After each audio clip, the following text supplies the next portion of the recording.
धन में आईपीओ कैसे खरीदे इसके बारे में हम बात करने वाले हैं। अब आईपीओ कैसे लगाना है वो तो मैं बता दूंगा, बट धन का एक नया फीचर आता है जिसको सुपर आईपीओ कहा जाता है। वो क्या है, कैसे काम करता है, इसके बारे में भी बात करेंगे। तो चलिए पहले देखते हैं कि आईपीओ वाले सेक्शन में आना कैसे है। होम पेज में आने के बाद या धन में लॉगिन करने के बाद आपको कुछ इस तरह से होम स्क्रीन देखने को मिल जाती है। अब आपको नीचे स्क्रॉल करना है। स्क्रॉल करने के बाद यहाँ पर आपको एक आईपीओ का बटन मिल जाता है, उस पर क्लिक कर लीजिए और इधर आने के बाद आपके करंट या फिर ओपन नाउ आईपीओ जो है वो सारे दिख जाते हैं। अब अपकमिंग आईपीओ अगर आपको देखना है तो अपकमिंग वाला टैब दिख जाएगा और नीचे की तरफ आपके सारे अपकमिंग आईपीओ जो है वो दिख जाएंगे आपको। ये आईपीओ अगर आपको चेकआउट करना है वो कर सकते हैं। आईपीओ अप्लाई करने के लिए मान लीजिए ये वाला आईपीओ मैं सिलेक्ट कर लेता हूँ, कोई रिकमेंडेशन नहीं है, मैं बस ऐसे ही एग्जांपल ले रहा हूँ। इधर आप देख सकते हैं कि प्राइस रेंज इस आईपीओ की क्या हो सकती है, मिनिमम इन्वेस्टमेंट कितनी होगी, इशू साइज क्या है, लॉट साइज क्या है, ये सारी चीज़ें आपको दिखाई देगी। इसके अलावा सब्सक्रिप्शन डिटेल्स भी यहीं पर है। अब नीचे अगर मैं स्क्रॉल करूं तो इधर आपको आईपीओ टाइमलाइन दिखाई देती है, यानी ऑफर स्टार्ट कब होगी, ऑफर एंड कब होगी, अलॉटमेंट फाइनलाइजेशन कब है, रिफंड कब आपका वापस आ जाएगा आपके बैंक अकाउंट में। तो ये सारी चीज़ें जो है वो दिख जाएंगे till the and which is listing of share, यानी आपके शेयर जो है वो कब मिल जाएंगे। ये सारी चीज़ें आपको यहाँ पर पता चल जाएगी। तो ये टाइमलाइन के साथ आपको ये सारी इन्फॉर्मेशन जो है वो मिल जाती है। अगर आपको इसी कंपनी के फाइनेंशियल रिजल्ट देखना है तो आप स्क्रॉल कर लीजिए और स्क्रॉल करने के बाद आपको profit and loss, balance sheet, cash flow, ये सारी चीज़ें देखने को मिल जाती है। बस इस पर आपको क्लिक करना है और आपको ये सारी इन्फॉर्मेशन जो है वो मिल जाएगी। अगर आपको ग्राफ चाहिए तो यहाँ पर एक ग्राफ वाला बटन है, उस पर आप क्लिक कर दीजिए।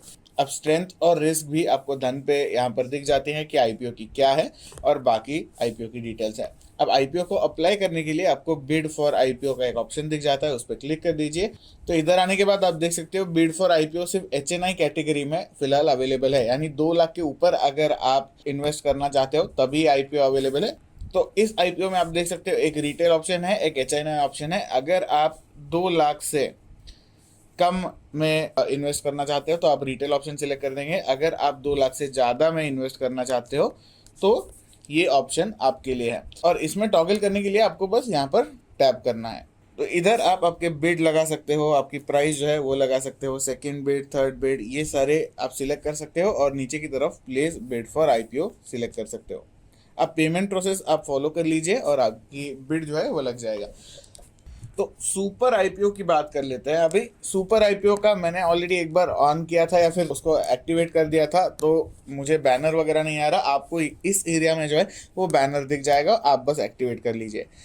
अब सुपर आईपीओ होता क्या है, देखिए अगर आप एक क्राइटेरिया बना लेते हैं, इसमें आपने एक क्राइटेरिया बना लिया, अगर उस क्राइटेरिया में ये आईपीओ फिट हो जाता है तभी जो है आईपीओ ऑटोमेटिकली बिड हो जाता है आपका। तो ये चीज़ काफ़ी अच्छी है। अब सुपर आईपीओ में आने के बाद आप आईपीओ बिड प्रेफरेंस जो है वो सेट कर सकते हैं।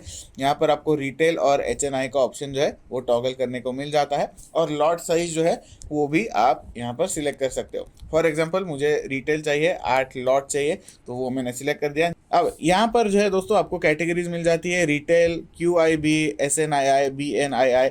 अब SNII जो है वो स्मॉल HNI होता है और BNII जो है वो बिग HNI होता है। तो आप ये कैटेगरी जो है वो आपके हिसाब से आप सिलेक्ट कर सकते हो। नीचे की तरफ सब्सक्राइब जो है मान लीजिए कि आईपीओ के जितने सब्सक्रिप्शन है उसके ऊपर मान लीजिए 2x सब्सक्रिप्शन आ गए, 3x सब्सक्रिप्शन आ गए, आपको जो बेस्ट स्ट्रैटेजी लगती है वो आप लगा सकते हो। फॉर एग्जांपल मैंने 3x लगा दी, तो सब्सक्रिप्शन का आपका यहाँ पर क्राइटेरिया जो है वो बन जाता है। अब इधर एक आपको छोटा बैनर दिखता है जो कि बोलता है कि भाई हम मेन बोर्ड वाले आईपीओ जो है उसको अप्लाई करेंगे, यानी एसएमईज वगैरह अगर होते हैं तो उनमें ये अप्लाई नहीं होगा, ये सिर्फ मेन बोर्ड वाले आईपीओ को अप्लाई होगा।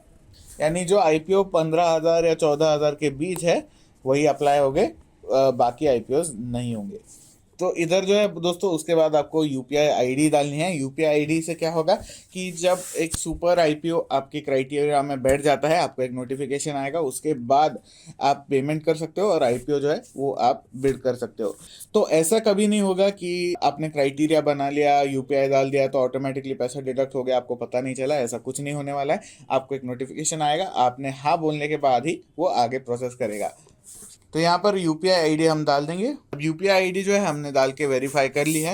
वेरीफाई करने के बाद आप एक्टिवेट सुपर आईपीओ पे क्लिक कर दीजिए और यहाँ पर सुपर आईपीओ जो है वो हो गई है ऑन। नीचे की तरफ आपको दिखाई भी देता है कि सुपर आईपीओ ऑन है। अब अगर आपको एडिट करना है, चेंज करना है कुछ, तो आपको जाना है एडिट सुपर आईपीओ पे, उस पर क्लिक कर लीजिए। और यहाँ पर आने के बाद मान लीजिए आपको रिटेल से HNI जाना है, मिनिमम मैक्सिमम लॉट साइज आपको सिलेक्ट करना है, या फिर आपको SNI BNI ये सिलेक्ट करना है, आई UPI ID चेंज करना है। ये सारी चीज़ें अगर आपको करनी है वो आप कर सकते हैं। और अगर आपको डिलीट करना है तो नीचे डिलीट का भी बटन दिया गया है, उस पर क्लिक करके आप डिलीट भी कर सकते हो। अब यहाँ पर देख लीजिए, डिलीट करने के बाद सुपर आईपीओ जो है वो ऑफ भी हो गई है। तो ऐसे ही दोस्तों आप धन में आईपीओ खरीद सकते हो। पर आईपीओ भी कैसे यूज़ करना है होपफुली आपको समझ गया होगा। वीडियो अगर अच्छा लगा होगा तो सब्सक्राइब करना मत भूलना।